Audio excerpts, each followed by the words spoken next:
नमस्कार दोस्तों, मैं आशीष विश्वकर्मा आप सभी का अपने online platform state civil service exam में स्वागत करता हूं।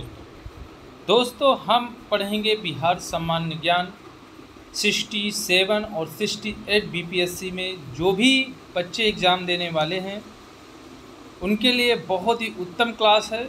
आप सभी लोग हमारे चैनल के साथ जुड़िएगा और बेहतर चीज़ों को समझने की कोशिश करिएगा।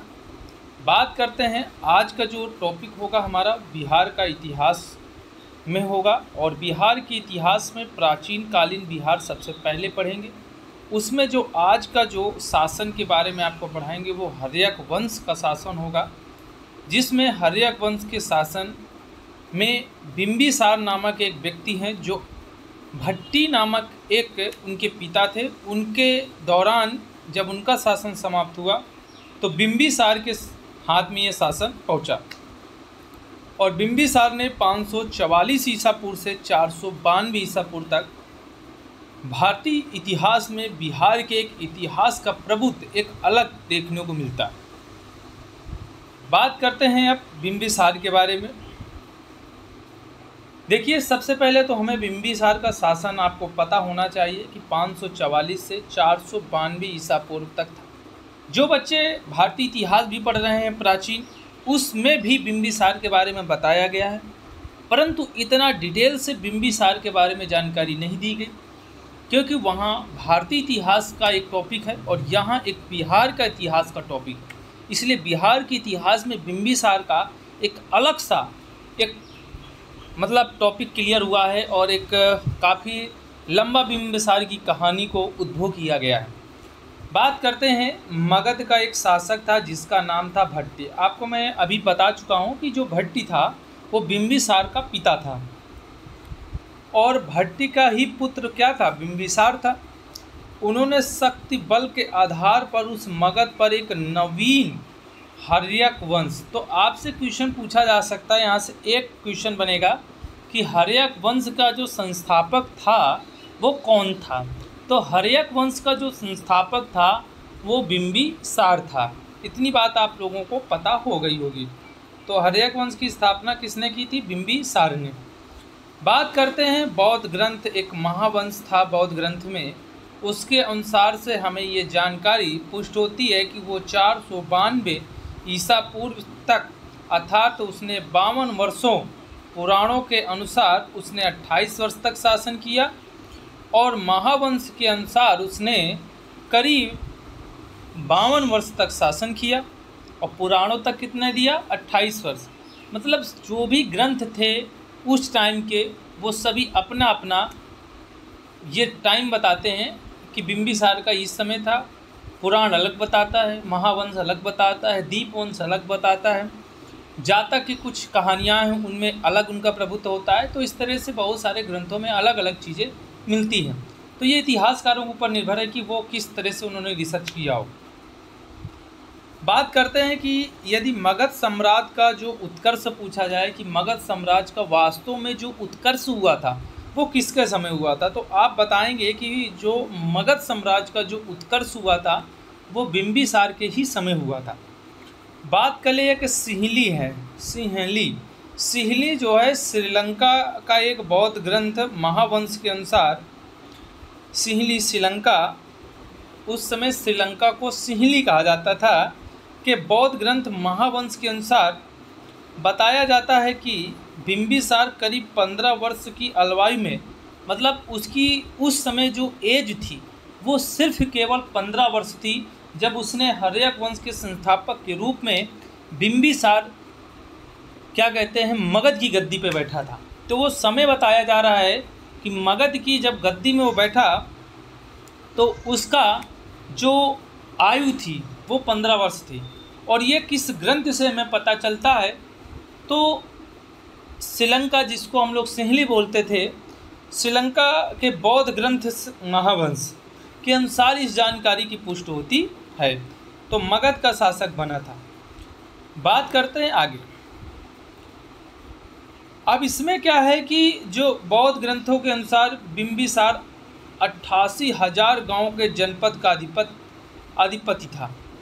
मतलब कहा जाता है कि उस हर्यक वंश के अनुसार, हर्यक वंश में उस बौद्ध ग्रंथ के अनुसार हर्यक वंश का जो शासक बिंबिसार था, उसका जो अधिपत्य था वो करीब मगध के अंदर 80 गांव आते थे, 80,000 गांव आते थे। और वो 80,000 गांव में का वो शासक था। उस समय मिले जुले कई गांवों को आपड़ कहा जाता था। ये आप बिहार स्पेशल की दृष्टि से आप लोग पढ़ सकते हैं। जो बच्चे पीजीटी हिस्ट्री से देना चाहते हैं, टीजीटी देना चाहते हैं, वो सभी लोगों के लिए ऐसे क्वेश्चन करीब से करीब नेट जेआरएफ में पूछ लिए जाते हैं। तो उस समय जो छोटे छोटे गांवों का जो मिलन हो जाता था, मिलजुल कर कई गांव बन जाते थे, मतलब कई गांवों का एक समूह बनकर एक गांव तैयार होता था, उसको क्या कहा जाता था? आपन कहा जाता था। बात इतनी, आप बहुत छोटी सी बात है, तैयार कर सकते हैं। बात करते हैं कि यदि राजधानी की बात करें, देखिए कि एग्जाम में कई बार क्वेश्चन पूछा गया है कि मगध की प्रारंभिक जो राजधानी थी, जो हर्यक वंश का संस्थापक बिंबिसार था, उसने गिरिवच को पहली राजधानी घोषित की थी मगध की। तो आपसे क्वेश्चन पूछ सकता है कि मगध की जो पहली राजधानी थी वो कौन थी? तो मगध की जो पहली राजधानी थी वो गिरिविच थी। पर बाद में उसने राजगृह में एक विशाल दुर्ग बनवाया। राजगृह में उसने विशाल दुर्ग का निर्माण करके वहाँ हस्तांतरित कर दिया, मतलब वहाँ एक पहले दुर्ग बनाया उसने और राजधानी को वहाँ स्थानांतरित कर दिया, ट्रांसफ़र कर दिया। देखिए, राजगृह गिरिविच के एक बहिर्भाग है, मतलब गिरिविच एक इंटरनल एरिया है और उसका जो आउटर एरिया है वो है आपका राजगृह, और वहाँ उसने राजधानी दूसरी बनाई। उसने यदि साम्राज्य खड़ा किया तो दो चीज़ों का बहुत ही महत्व था उसके जीवन में। उन दो चीज़ों से उसने इतना बड़े साम्राज्य को खड़ा किया। जैसे पहली बात मैं बात करूं वैवाहिक संबंध, दूसरी मैं बात करूं विजय से। मतलब उसने एक तो वैवाहिक संबंध के द्वारा साम्राज्य को स्थापित किया, जो दूसरा था उसने साम्राज्य खड़ा करने का, तो उसने खड़ा किया विजय से। विजय प्राप्त कर करके सभी महाजनपदों में उन्होंने विजय प्राप्त किया, और विजय के उपरांत उन्होंने एक और भी वैवाहिक संबंध, दो ऐसे नियम थे जिनके माध्यम से उतना बड़ा साम्राज्य खड़ा किया। क्वेश्चन पूछा जा सकता है पेपर में ऐसे करके। बात करते हैं आगे। कौशल नरेश एक व्यक्ति थे, मतलब एक कौशल महाजनपद था उत्तरी भाग में, और वहाँ के जो राजा थे वो प्रसन्नचित्त थे। ये आपको पता होना चाहिए बिल्कुल, क्योंकि बिंबिसार से इनका संबंध है वैवाहिक रूप से। बात करते हैं उस तक्षशिला की। तक्षशिला का स्नातक था, मतलब इस व्यक्ति ने, जो कौशल नरेश प्रसन्नचित्त था, वो तक्षशिला एक जो दुनिया का सबसे पहला विश्वविद्यालय घोषित किया गया, जो पाकिस्तान के रावलपिंडी ज़िले में स्थित है, वो तक्षशिला विश्वविद्यालय में उसने स्नातक प्राप्त किया। और उसने अपनी बहन की जो शादी है, महाकौशला उसका नाम था, उसकी एक बहन थी महाकौशला, और महाकौशला का विवाह जो है उसने बिंबिसार से कर दिया। और बिंबिसार से जब उसने कर दिया विवाह, तो वो दहेज के रूप में क्या दिया उसने? तो उस दहेज के रूप में उसके श्रृंगार का जो खर्च अपनी बहन के लिए उसने एक काशी प्रदान किया, और काशी में जो 1 लाख की आमदनी होती थी, क्षेत्र था 1 लाख, मतलब 1 लाख की आमदनी वाला क्षेत्र उसने जागीर में उसे प्रदान कर दिया। महाकौशला से बिंबिसार का एक पुत्र जिसका नाम था कुड़ी, और उसे अजातशत्रु भी कहा जाता था, उससे पैदा हुआ। बात करते हैं इसके वैवाहिक का दूसरा सिस्टम। इनका ये दूसरी शादी थी, और यहाँ पर उनका पहली शादी थी। तो दूसरी शादी के अनुसार एक विवाह एक वज्र के राजा थे चेटक। ये मगध में ही वज्र पड़ता था, पूर्वी भाग में। आप पूर्वी भाग में थोड़ा सा ऊपर जाएंगे तो वज्र पड़ता था, और वज्र 8 राज्यों का संघ था। एक काफ़ी बड़ा गणतंत्र साम्राज्य था, जनता का शासन हुआ करता था वहाँ पर, और 8 राज्यों का संघ था, और सभी 8 राज्यों के अलग अलग अपने शासक हुआ करते थे। तो वहाँ के भी एक राजा थे जिनका नाम था चेटक, और वो लिच्छवी गणराज्य से संबंधित रखते थे। लिच्छवी राज्य के जो राजा थे उनका नाम था चेटक, और उनकी एक पुत्री थी जिसका नाम था चेलना। तो महावीर की जो माता थी वो चेटक की बहन थी। मतलब चेटक ने अपनी बहन की शादी महावीर के पिता के साथ किया, और तो वो महावीर के पिता के साथ हुई तो वो महावीर की क्या होंगी, माता होंगी। और महावीर की माता की ये इनके भाई की लड़की पुत्री है, तो भाई की लड़की को क्या कहेगी, भतीजी कहेगी। तो इस प्रकार से संबंध जैन धर्म के रूप में हमें मिलता है, वैवाहिक संबंध के रूप में। तो चेलना उनकी पुत्री की शादी उन्होंने बिंबिसार से करा दी। वर्धमान महावीर के मामा की पुत्री थी, मामा की पुत्री थी, ठीक है।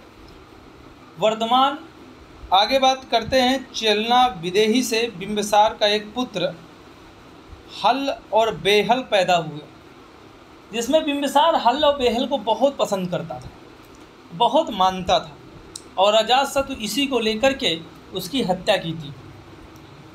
तीसरी पत्नी की यदि बात करें हम लोग, वो थी मृदकुल, जो मध्य पंजाब के एक राजा थे जिनकी राजकुमारी थी क्षेमा थी। मतलब तीसरी शादी उनकी क्षेमा से हुई, दूसरी शादी जो हुई थी चेलना से हुई, और पहली शादी उनकी महाकौशला से हुई। 3 लोगों का नाम आप लोग याद रखिए। बात करते हैं हम लोग बिंबिसार के आरंभिक शासन के दौरान। वर्धमान जो थे उन्होंने 6 वर्षों तक मगध में क्षेत्र में एक नवीन जैन धर्म का प्रचार प्रसार करते रहते थे। राजगृह में अनेक चतुर्मास व्यतीत किए जाते थे। जैन ग्रंथ एक था कल्पसूत्र, तो कल्पसूत्र के माध्यम से ये जानकारी हमें मिलती है। कहा जाता है कि शुरुआत के जो दिन थे बिंबिसार के प्रारंभिक जीवन के, उन्होंने आरंभ में जैन धर्म का धर्मावलंबी था, मतलब जैन धर्म को उसने अपनाया और जैन धर्म का प्रचार प्रसार भी किया।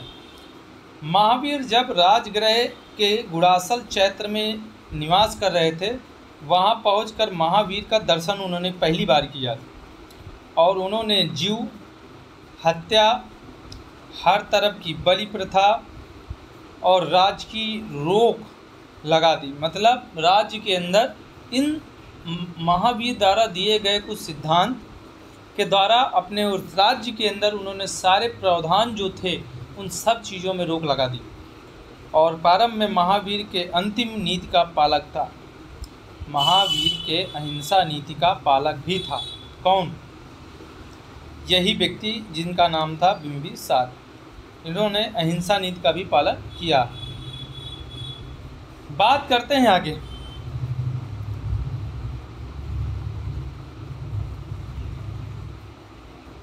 उनकी जो शासन व्यवस्था थी वो नियंत्रित दंड विधान, पुलिस, गुप्तचर व्यवस्था सशक्त थी।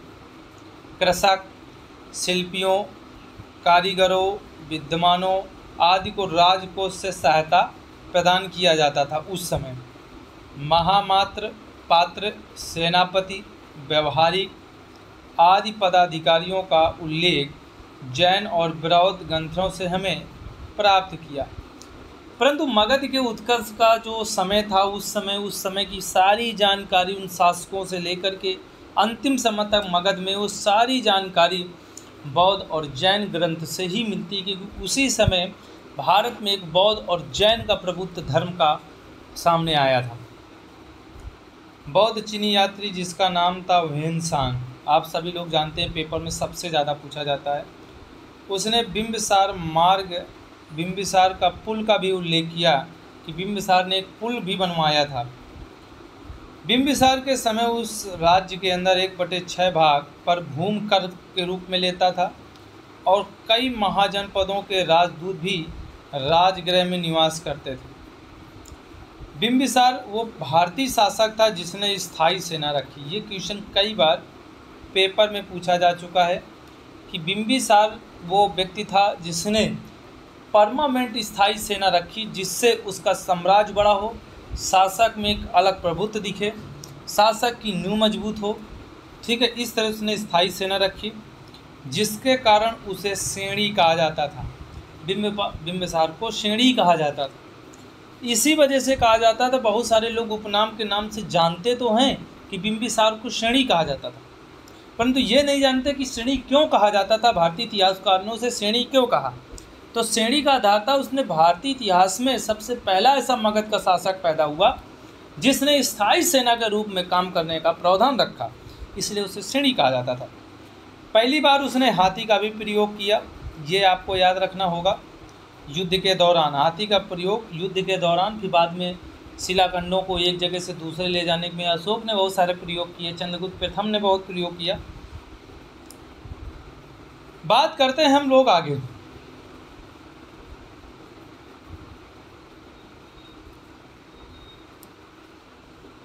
इसमें है कि बिंबिसार के शासनकाल के दौरान भारत में 16 महाजनपद थे बिंबिसार के शासन के दौरान, और जो आपस में प्रतिस्पर्धा करते थे।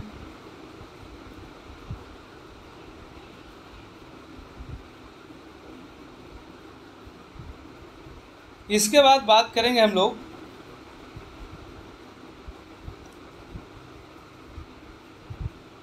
महाजनपद में कौन कौन से थे। जैसे मगध की बात करें, काशी की बात करें, कौशल की बात करें, अंग की बात करें, वज्र की बात करें, मल्ल की बात करें, चेद की बात करें, वत्स जिसे कौसुंबी कहा जाता है, कुरु और पंचाल, मृत्स, सूरसेन, अस्माक, अवंती, गंधार और कंबोज, ये 16 महाजनपद थे उस समय।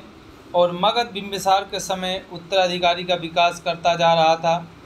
जैन तीर्थ, करपार्स और महावीर के कारण मगध का महत्व काफ़ी बढ़ा था। बिहार से ही जैन धर्म 16 महाजनपदों तक विस्तार पाया जाता है और जैन धर्म बहुसंख्यकों का धर्म भी हुआ करता था। बिंबिसार के शासनकाल में मगध का विस्तार हुआ, ये क्वेश्चन आपसे पूछा जा सकता है। संपूर्ण बिहार हो गया था। उसका प्रभाव कौशल, मध्य, लिच्छवी, अवंती, गंधार, कंबोज, पंचाल और मृत्स तक बढ़ गया था। अवंती नरेश एक प्रघोत थे जिनका नाम था, उनके साथ मैत्री संबंध स्थापित करके मगध को और तेज़ी से उन्होंने बढ़ाया था, क्योंकि चंद्रप्रघोट एक ऐसा शासक था जो मगध के शासक बिंबिसार से हाथ नहीं मिलाना चाहता था, परंतु आते आते संबंध उनसे भी अच्छे हो गए अंतिम समय पर, और इस प्रकार चंद्रप्रघोट से होने के बाद मगध का विस्तार और बड़ा हो गया। बात करते हैं मगध का प्रभाव क्षेत्र बढ़ाया गया। विदुर, पंडित, जातक और महावज्ञ और सोनदंड सूत्र से बिंबिसार के अंग पर विजय की पुष्टि होती है। ये कुछ ऐसे ग्रंथ दिए गए हैं जिनके माध्यम से आप बता सकते हैं। जातक तो अब पता है कि बौद्ध ग्रंथ में एक ऐसा ये जातक था जहाँ पर बुद्ध की 550 पूर्वजों की कहानियाँ इसमें हैं, और कुछ महावज्ञ है, सोनदंड है, सुत से है, इन सभी से अंग की जानकारी मिल सकती है कि सबसे पहले मगध में ऐसा कौन सा महाजनपद है जो मिलाया था बिंबिसार ने, तो वो अंग पर विजय प्राप्त की थी और अंग को मगध में मिला लिया था उन्होंने। चलते बात करते हम लोग बिंबिसार के शासन के काल में गौतम और सिद्धार्थ अथवा सिद्धार्थ जिसे हम लोग कहते थे, गया में एक निरंजना नदी पड़ती है किनारे। वर्धमान ने एक पीपल वृक्ष के नीचे 528 ईसा पूर्व में सर्वोच्च ज्ञान प्राप्त हुआ है। कई बार क्वेश्चन पूछा गया है कि महावीर स्वामी को किस नदी पे ज्ञान प्राप्त हुआ, गौतम बुद्ध को, तो निरंजना नदी के तट पर। पीपल वृक्ष के नीचे 528 ईसा पूर्व के आसपास उन्होंने बुद्ध की सर्वोच्च स्थिति पहुंचा और व्यक्ति का मतलब उसी दौरान उनको गौतम बुद्ध कहा जाता था। इससे पहले उनका नाम सिद्धार्थ था बचपन का। गौतम जब बुद्ध बन गए तब वहाँ गया से चलकर वो सारनाथ पहुँचे और सारनाथ में उन्होंने पहला उपदेश दिया और वहाँ उन्होंने बौद्ध संघ की स्थापना की। बौद्ध संघ की स्थापना के साथ साथ बौद्ध धर्म का प्रादुर्भाव हुआ। बुद्ध द्वारा बनाए गए 4 आर्य सत्य थे। इस पर आधारित कुछ अष्टांग मार्ग थे, जैसे मगध, कौशल, अंग, मिथिला में एक जबरदस्त धार्मिक क्रांति उत्पन्न कर दी थी। बुद्ध के विचारों से जो मौलिक सरलता थी वो आमजन पर गहरा प्रभाव पड़ गया। बिंबिसार ने भी हृदय से प्रभाव से बुद्ध के विचारों को आत्मसात कर लिया। बात करते हैं आगे। बिंबिसार ने भिन्न भिन्न शिल्पियों के लिए संघ का निर्माण किया। जो शिल्पकार थे उस समय, क्राफ्ट्समैन थे, उनका निर्माण करवाया और जातक में 18 प्रकार के शिल्पकारों के संघ की चर्चा की गई है। बात करते हैं, बिंबिसार ने अपने राजवैद्य जीवक को बौद्ध भिक्षुओं की स्वास्थ्य सेवा के लिए गौतम बुद्ध के साथ लगा दिया। राजवैद्य जीवक बुद्ध के महापरिनिर्वाण 483 ईसा पूर्व तक उसके साथ रहते थे। उसने कश्यप संहिता नामक ग्रंथ की रचना की थी। देखो, एक राजवैद्य थे वो जीवक, जिनका नाम था, वो बुद्ध के महापरिनिर्वाण ईस्वी तक साथ रहते रहे और कश्यप संहिता नामक ग्रंथ की भी रचना उन्होंने की थी। ये देखिए, पहली बार हमें क्वेश्चन मिला है, तो ज़रूर इस बात को नोट करिए आप सभी लोग। तो बिंबिसार के समय एक राजवैद्य थे जो चंद्रप्रगोत को एक बीमारी हो गई थी, इसको ठीक करने के लिए उन्होंने भेजा था जीवक को और वो सही हो गए थे। इसी के दौरान क्या इनके संबंध बने थे, वही राजवैद्य है जीवक। इसके बारे में आप हमको जानकारी होना चाहिए। दुनिया का पहला डॉक्टर भी बोला जाता है। प्राचीन कालीन भारतीय इतिहास में जीवक को पहला डॉक्टर बोला जाता है, तो ये आप लोग थोड़ा सा ध्यान में रखिएगा।